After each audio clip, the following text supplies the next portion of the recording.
प्रस्तुतिकरण में जो है आप उसमें सम्मानित किए गए, बहुत उच्च लेवल पे बालकृष्ण भट्ट के पुरस्कार से सम्मानित किए गए, जो कि हमारी समझ से तमाम उसमें IAS भी रहे होंगे, कुछ अध्यापक गण रहे होंगे यूनिवर्सिटी के, और बहुत अच्छा कार्यक्रम है। उसमें लोग सम्मिलित नहीं हो पाए, कुछ लोग शायद सम्मिलित हुए थे, तो बहुत सौभाग्य की बात है। तो बल्कि हम और कुछ लोग मन में बनाए भी कि जब हमारे द्विवेदी जी इतने बड़े लेवल पर सम्मानित किए जा रहे हैं, भाई हम लोग कॉलोनी में भी इस तरह कार्यक्रम करके सम्मानित किया जाए। तो इसी कार्यक्रम को हम लोग जो है इकट्ठा हुए हैं, और इसकी अध्यक्षता हम आदरणीय जज साहब श्री द्विवेदी से अनुरोध करते हैं कि आप सादर ग्रहण करें और कुछ अपनी बात को जो है आगे बढ़ाएं।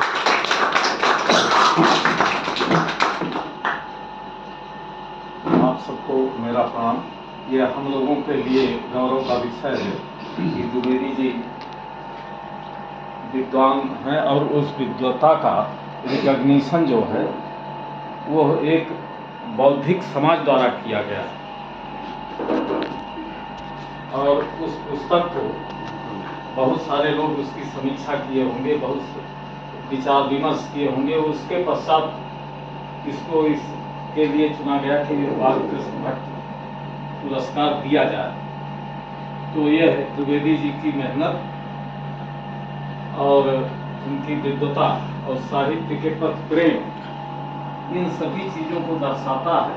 और यह हम लोगों का सौभाग्य है कि इतने विद्वान पुरुष जो है हमारी कॉलोनी में, हमारे सदस्य के रेजिडेंशियल सोसाइटी जो है उसमें रह रहे हैं, तो ये गौरव की बात है। और हम लोगों को निश्चित रूप से इस विषय पर द्विवेदी जी का बराबर उत्साहवर्धन किया जाना चाहिए, और द्विवेदी जी और अच्छी कृतियाँ लिखते रहें।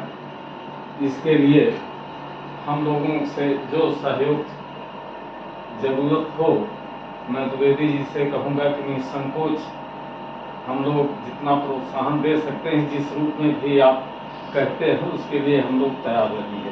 धन्यवाद। उस कार्यक्रम में कोई गया था क्या आपके यहाँ कॉलोनी से? आप तो जो लखनऊ यूनिवर्सिटी में मालवीय हॉल का प्रोग्राम हुआ था, उसमें हमारे श्री समरत सिंह जी जो है उस प्रोग्राम में जो है सम्मिलित हुए थे। तो मैं श्री समरत सिंह के मुखारबिंदों से सुनना चाहूँगा कि कार्यक्रम कैसा लगा आपको। तो प्लीज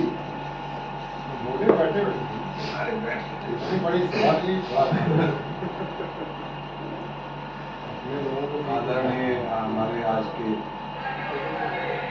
कल के अध्यक्ष श्री जय साहब, हमारे मुख्य लौटाएंगे आज के कार्यक्रम के दूल्हा श्री द्विवेदी साहब,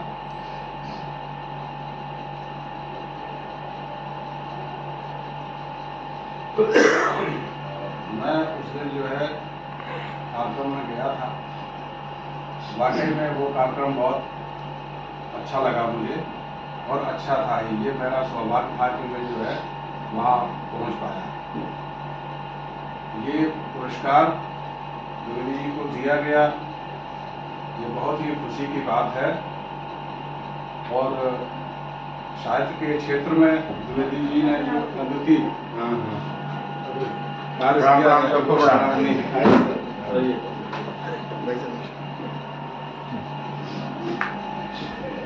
ज़्यादा तो मैं कुछ नहीं कह सकता हूँ, क्योंकि इस क्षेत्र में मुझे ज़्यादा कोई अनुभव नहीं है। फिर भी मैंने साहब के लिए दो पंक्तियाँ चुनी हैं, तो वो मैं कहना चाहता हूँ। यूं ही बढ़ते रहो, आगे चलते रहो, रुके ना तुम्हारे कदम, सफलता भरे ये कदम, सारी दुनिया से आगे होगे तुम, सारी दुनिया से आगे होगे तुम।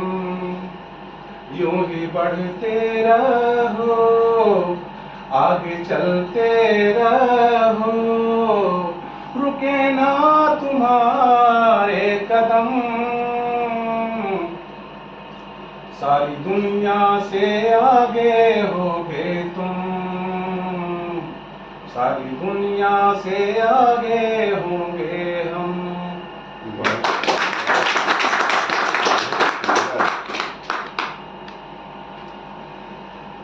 अब इस कार्यक्रम को थोड़ा आगे बढ़ाते हुए मैं श्री अवधेश प्रताप सिंह से अनुरोध करूंगा कि 2 शब्द भी जो है अपने मुखारबिंदों से जो है श्री द्विवेदी जी के लिए सुशोभित करने का प्रश्न।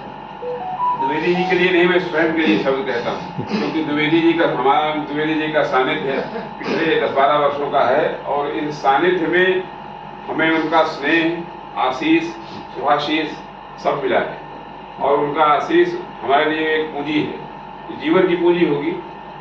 उनके सानिध्य में इस कॉलोनी के उद्भव से लेकर के और संघर्ष और आज इस स्थान पर बैठ के आमोक्ष एक प्रस्तुति के परिचय के संबंध में, तो आमोक्ष का अनुभव हमने इनके साथ रह करके किया है। अब अभी तक मैंने कृति का अध्ययन नहीं किया है, आज इसको ले चलूंगा और पढ़ूंगा और मुझे ये पता है कि लेखक होना एक सृजनकर्ता होने के समान है। सृजनकर्ता तो द्विवेदी जी सृजनकर्ता के रूप में हैं और प्रारंभ से ही हमने इनका ये स्वरूप बहुत नजदीक से देखा है, इस स्वरूप को। तो लेखक होना सृजनकर्ता होना है और सृजनकर्ता जो है वो बहुत ऊंचे स्थान पर होता है।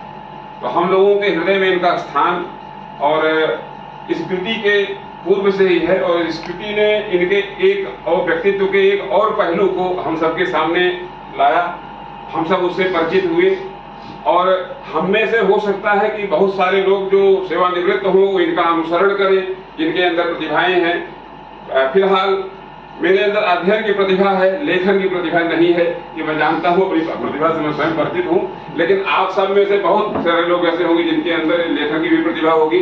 बहुत सारे लोग सृजनकर्ता के रूप में आगे चल करके देखेंगे।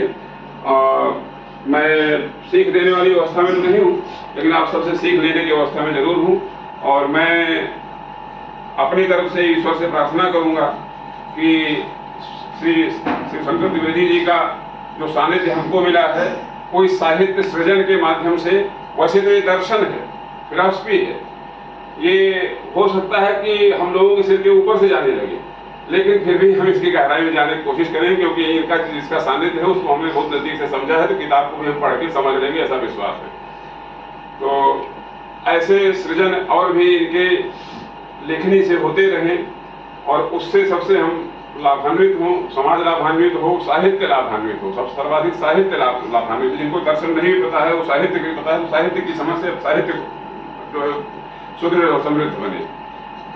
मैं सपरिवार इनके शुभ मंगल की कामना करते हुए और इनका आशीर्वाद भी निरंतर हमको मिलता रहे, इस कामना के साथ अपना स्थान ग्रहण करता हूँ। आप सबका बहुत बहुत धन्यवाद।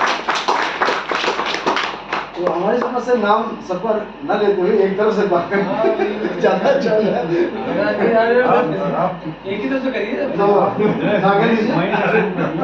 नहीं, हम उधर से इधर आ रहा है, हाँ उधर से इधर आएगा।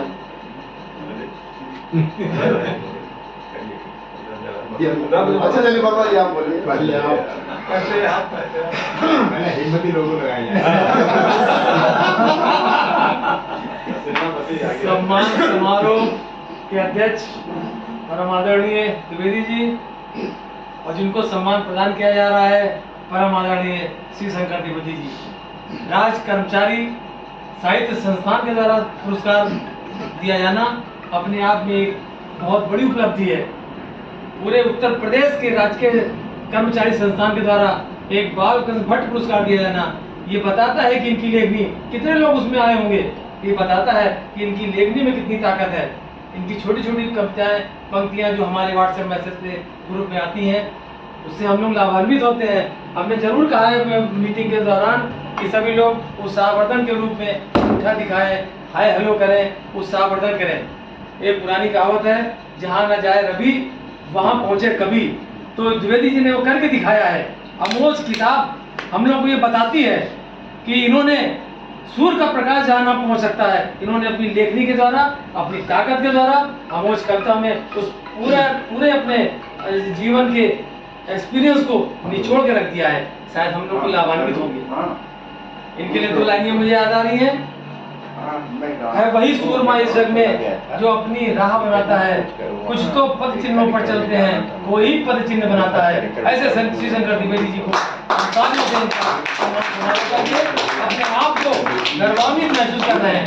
और मैं ईश्वर से प्रार्थना करता हूँ कि आगे ही आगे ये और किताबें लिखें और हम लोग को आशीर्वाद दें, और हमारी सोसाइटी में जो लास्ट हमारा जो कंटेंट होता है, सोसाइटी में ज्यादा से ज्यादा अपना भरपूर सहयोग दें। जी जी। अच्छा, ठीक। चंद्र जी। अध्यक्ष महोदय, बैठे बैठे बोलने का अनुमति दे दीजिए। हाँ बैठे। मोक्ष पढ़ा तो हमने भी नहीं, कई बार ले जाएंगे, लेकिन उसके कंटेंट ग्रुप में जो हमारा कहानी का ग्रुप है ज्ञानोदय में उसके कुछ अंश बीच में जानते रहे सर, तो हर अंश को मैं पूरा पढ़ता था और मनन भी करता था उस पर। लेखक तो बहुत होते हैं, बहुत सारे लिखते भी हैं, हमारे जैसे तो तुझे भी होते हैं, आपको बताया कि हम तो पढ़ पाते हैं, लिख नहीं पाते हैं, लेकिन सारे वेदांगों पे सभी पे टीकाएं लिखी गई, गीता रहस्य लिखा गया, वेदांतर में सारे पुस्तक लिखे गए, लेकिन वो धारा के साथ थे सभी। इसमें जो मुझे लगा वो धारा के विपरीत, और धारा के विपरीत लिखने के लिए बहुत हिम्मत चाहिए होती है, और उन्होंने दिखाया कि वो केवल कबीर में वो ताकत नहीं थी, रैदास में और दादू में नहीं थी। आज की पीढ़ी भी इतना हिम्मती है कि धारा के विपरीत भी लिख सकती है।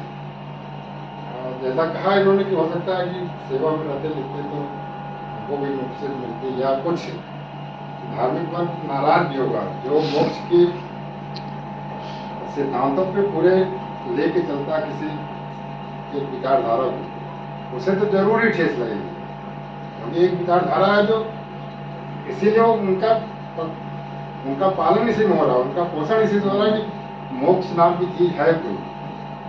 तो मैं ये तो नहीं कहूँगा कि आप बुद्ध के स्तर हो गए हैं, लेकिन आपने जो भी कबीर की विचारधारा थी, या वही जो एकदम विपरीत दिशा में लेखनी को चला देना, जैसे कि साथ न पाके अलग जाना, तो वो धाराओं के साथ तो बहुत लोग रहते हैं, धाराओं के विपरीत जाने की जो इसमें कोशिश की गई है वो सराहनीय है।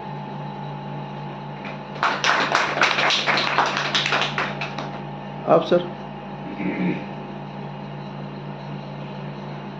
ये विशेष आमंत्रित लोगों से विशेष आमंत्रित लोगों छोड़ दिया करें। तो पता नहीं मैं कुछ कहूँ द्विवेदी सर के लिए। सबसे पहले मेरी शुभकामनाएं हैं, छोटा सा भेंट है हमारी तरफ से। एक फोटो